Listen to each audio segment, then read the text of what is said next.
Okay, our number was 3107. 1 0 7. Sit down, please. I'll be with you in a moment. I don't like this.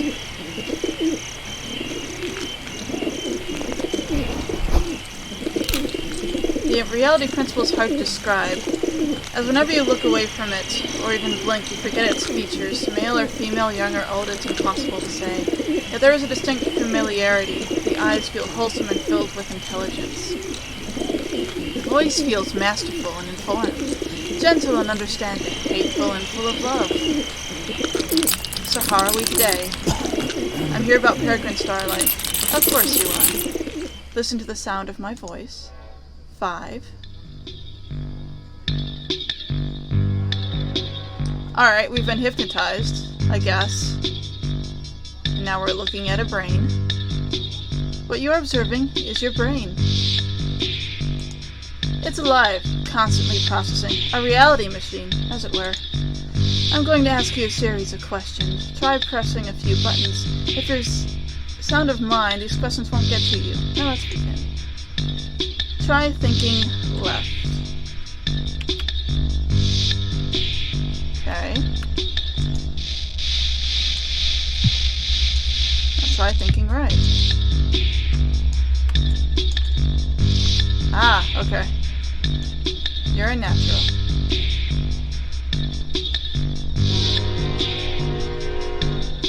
Have you experienced loss? Yes. When was the last time you laughed? Are you sexually active? What are your fears? Was your father a bad man? Who is this Peregrine? Is he real? Are you ever aware of the brain in your skull? I can see your guilt. God, I'm so bad at this. Do you ever feel uncomfortable in your own skin? Do you feel in control? Are you having trouble sleeping? What is your sexual preference? Do you hear voices? How would you describe them?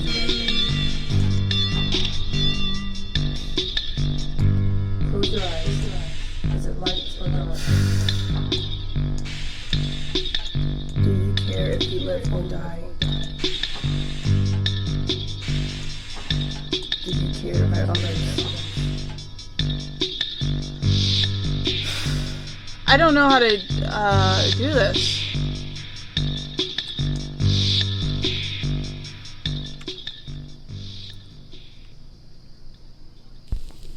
The reality principal sits back in its chair. Beckett is left confused and wipes the sweat from his brow with his coat sleeve. He watches as the reality principal reaches across to his right hand drawer and removes a leaflet. They place it on the desk in front of Beckett.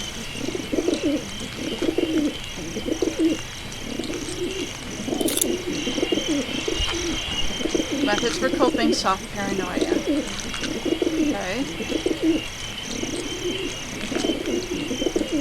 The brain contains a sickness that every single one of us is susceptible to. It arrives in the form of delusionment. To sense that the order and balance that exists in society is disrupted and that our presence in it is unwanted. The subconscious waves and realities, this is a lot to read. And I don't want to read it. All very interesting. I hope it helps.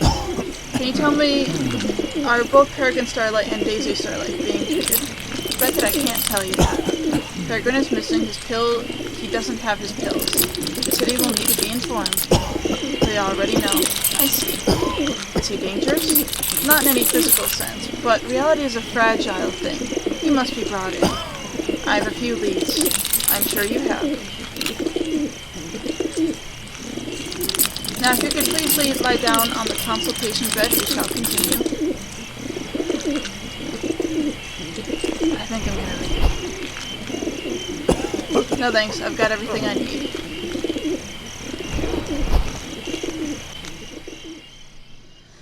Yeah, I didn't want anything else. I didn't know. They would never talk about those days, happy days for Beckett. Amy would scream if Beckett suggested or ventured into this unfamiliar territory. She tore down and ripped up any posters that remained. Beckett kept one. He kept it folded in a box, and he looked with numbers that Amy would never remember. Over time, the truth of how they met, how they courted, how they fell in love, it all became reenactment, a performance that would bend to the whims of its actors and audience. An interactive drama where every choice distorts reality. Questioning the way things were and presenting the way they should have been. Or is it the way things could have been? Amy is long gone now, taken from this world. Now Beckett keeps the poster behind glass on a dark corner. Everything stays locked away. It's a confirmation of the past and the sole reason for his future. He keeps Amy alive by living.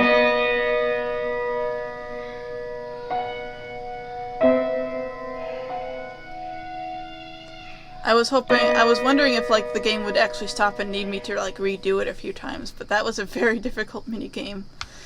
Before they started building the new houses, they tore down the old. The machines arrived and their mechanical arms set to work until nothing of the original remained. They pulled down the walls where pictures hung, smashed the floors where coffee-stained carpets lay, dismantled the pipework, burnt old timbers, and scattered the remains. Here lies an unidentifiable terrain of rubble from which twisted metal poles rise like pubic hairs on a lifeless corpse. Look closely, and you'll find the remains of what was. Perhaps a baby's mattress or a coat stand. Definitely books, tons of books. In time, new homes will grow, and this new wave of life continues until that inevitable day once new becomes old and someone with a checkbook and a desire for profit decides the old is unwanted. Bring on the new. Buildings have life cycles, too. This is a lot to read.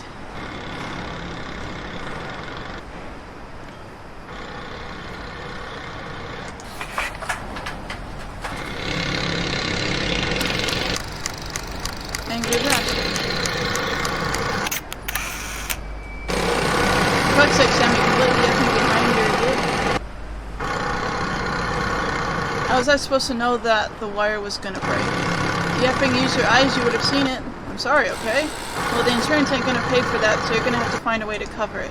What do you mean? I mean, I'm out of pocket and you're a twat. Look, I'm sorry, I'll put in an extra shift. Tell you what, why don't you go F off home? Extra shift F. Davey, I need to work. Are you still here, D-Face?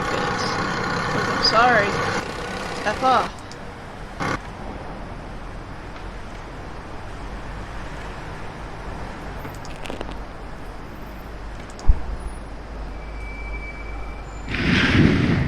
Gee, death.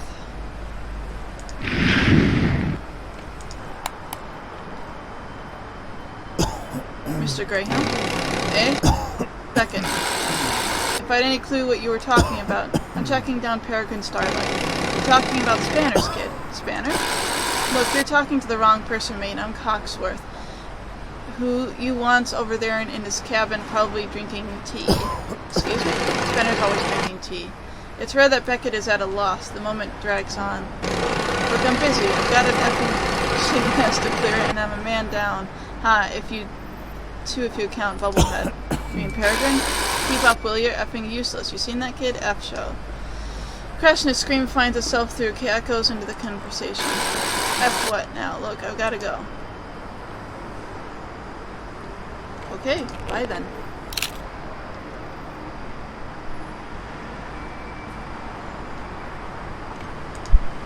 What are these?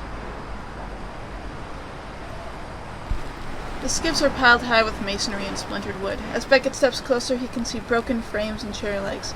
Sit down, son, we need to talk. Beckett feels the cool air against his neck and sucks on his lower lip, pulling its flesh through his teeth.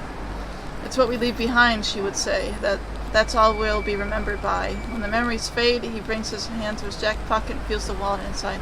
I miss you, Amy. A lost laugh echoes in his throat. Get on with it, Beckett.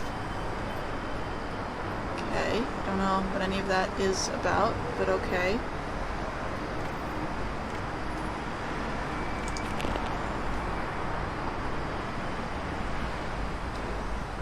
I need a drink.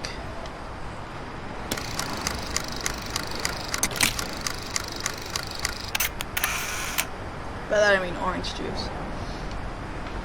There's so much reading in here, my throat is dry.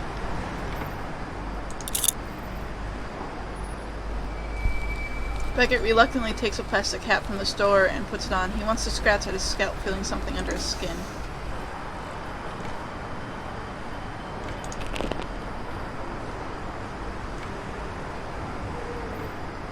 Old cups. Box.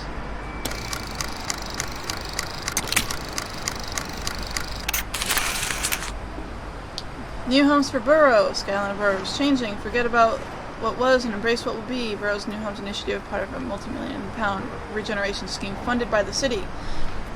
There's only good things to come. We're pumping thousands of tons of concrete into the earth, filling abandoned mines and clogging its arteries.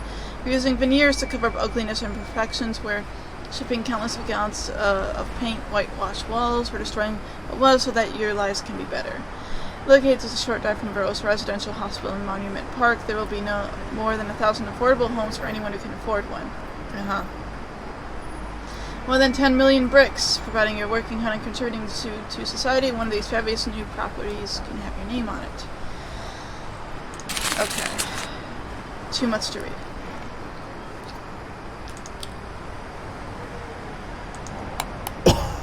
Arnold Greyhound? Yeah? Arnold Greyhound is slouched on the hard back chair. His eyes are squint. His teeth are small, gray pegs. I've been employed by Daisy Starlight to find her son. Daft bitch. Come again? How much is she paying you for this? Look, just forget it. It's better for her that he's gone. Hopefully he'll not be back. The kid's mental, just like his dad. Beckett remained silent. There was little to say.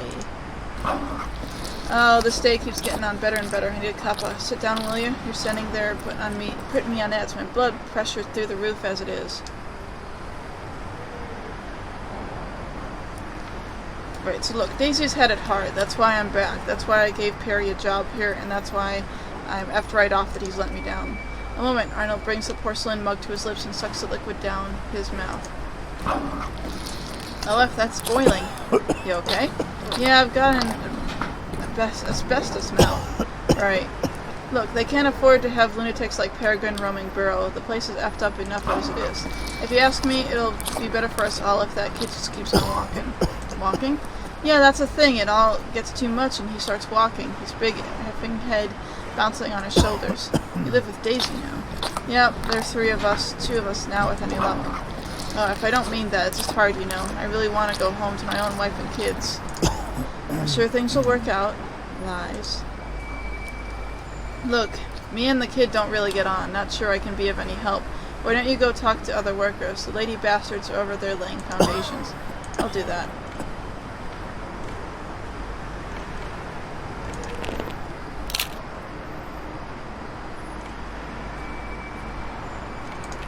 Let's go this way. This requires me to, like, talk so much. This is... Poster. Stay alert. That's graphic. Unknown.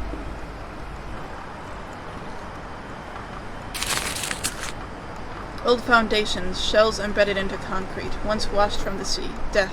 A thing of beauty, urban fossils.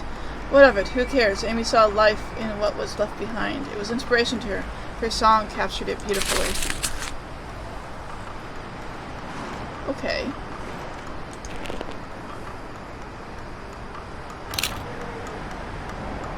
Oh, there we are. Lost where we were for a sec. Group of men stand round in overalls, high vis jackets and hard hats.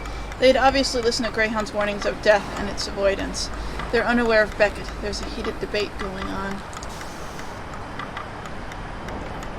It just caved in. Could have been swallowed whole. Should we tell Greyhound? What is it? No idea. Let's just fill it. It'll cause delay if we call it in. Aye, the city will be down here in a flash. One of these houses is earmarked for me. My wife will have me if there's a delay.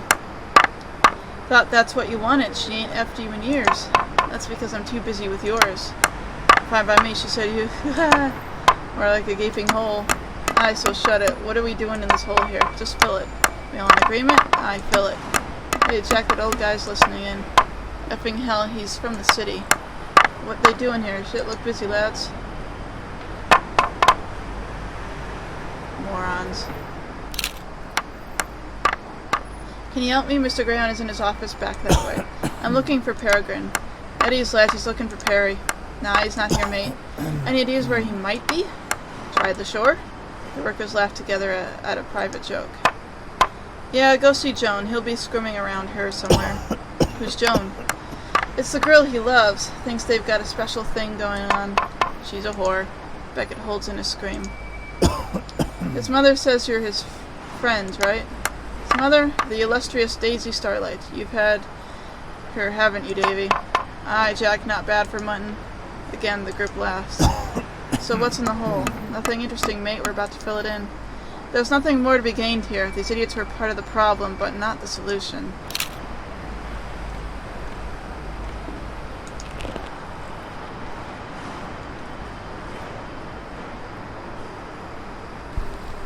The angle was all wrong. All I could see was darkness. Walk out. Go on, Beckett. Don't be a baby. His father pushes at the back, and the boy slowly makes his way onto the edge of the building. A spectacular view of the city. All Beckett could think about was the tumbled earth and the dull crack as his body hits the pavement. His palms are wet. Oh, what are you doing? You're not going out there, mate. It's not safe. Right, sorry.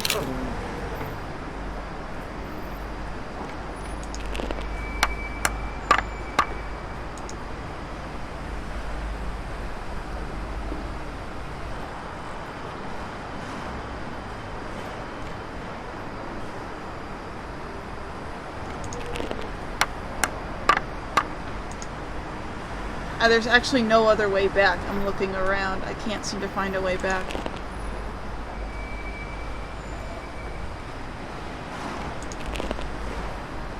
God.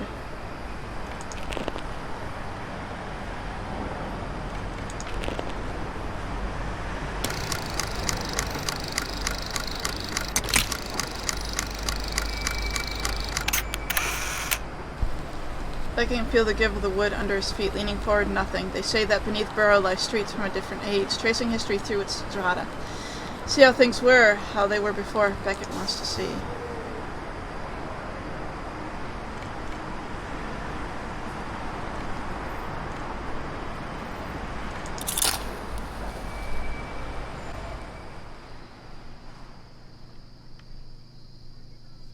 Huh.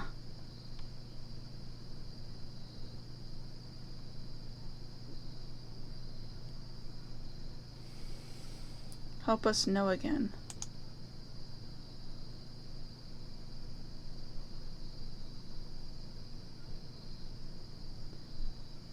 This is weird. An emptiness within.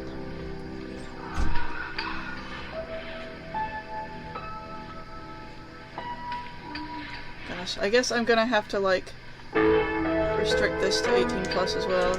Yeah.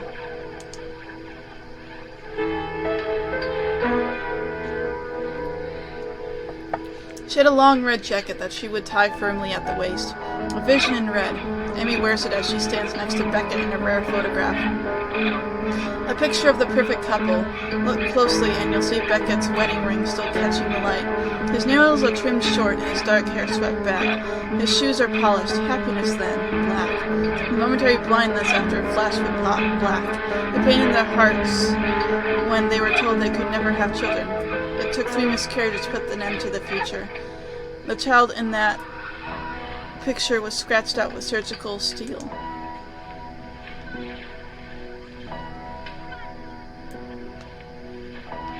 and emptiness within.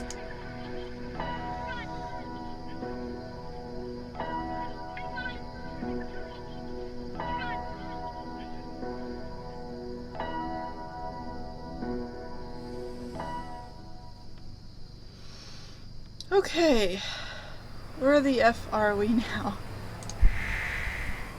Dead rat. That's nice. That's lovely.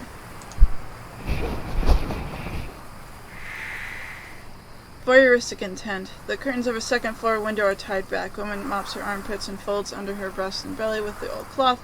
She keeps her eyes away from the street with secret hopes that others will focus and stare. Her skin is pale and loose. Her blonde hair is tied back. On the floor below, curtains are closed. The silhouette of a man holds what looks to be a wood-handled brush or shovel. Over his head, he bangs it down to the floor repeatedly. Vermin and burrow had long been a problem. You can either choose to live with it or wage a personal war.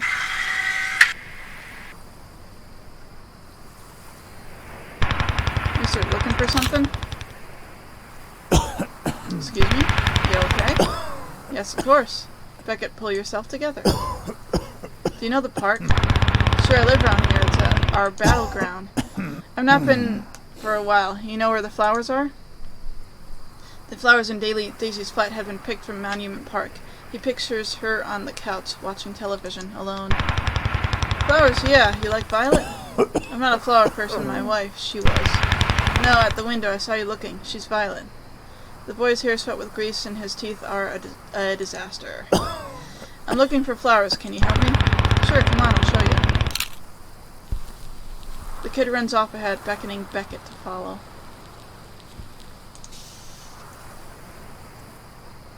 Alright, I guess we're following.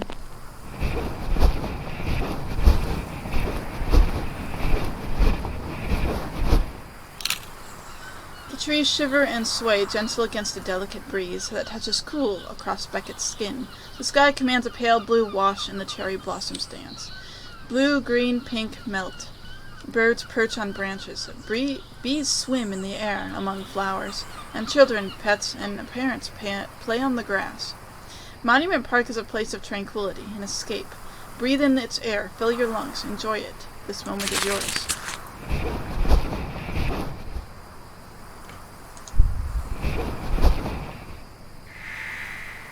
Oh, it's a dead pigeon.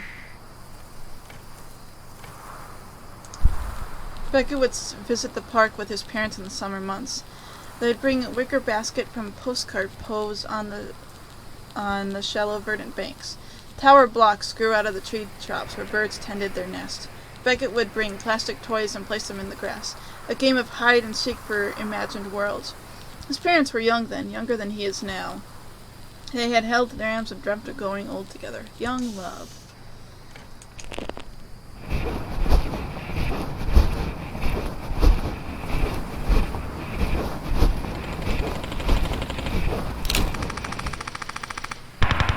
You're pretty slow, Mister, may I never want to get old. My mates are over there. The flowers are down that way. Hope you find what you're looking for.